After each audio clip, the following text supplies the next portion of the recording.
Nagpur railway स्थानकावर पोलिसांनी एका मोठ्या कारवाईत गांजा जप्त केला आहे। गोंडवाना एक्सप्रेसमध्ये तपासणी करीत असताना एक संशयास्पद ट्रॉली बॅग आणि एका महिलेकडून गांजा सापडला आहे। या कारवाईत 6.910 किलोग्राम गांजा जप्त करण्यात आला असून एका महिलेला अटक करण्यात आली आहे। नागपूर रेल्वे स्टेशनवर पोलिसांना गोंडवाना एक्सप्रेसमध्ये तपासणी करत असताना कोच B3 बर्थ क्रमांक 28 खाली एक संशयास्पद ट्रॉली बॅग मिळाली। प्रवाशांनी हक्क सांगितला नाही। त्यानंतर बर्थ क्रमांक 32 वरील एका संशयित महिलेशी चौकशी केली असता ती घाबरली। तिच्या जवळील शबनम बॅगमध्ये आणि ट्रॉली बॅगमध्ये एकूण 4 गांजाची बंडले सापडली।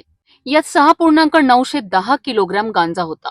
महिलेचे आधार कार्ड, रेल्वे तिकीट आणि मोबाईल फोनसह एकूण 1,14,650 रुपयांचा मुद्देमाल जप्त करण्यात आला आहे।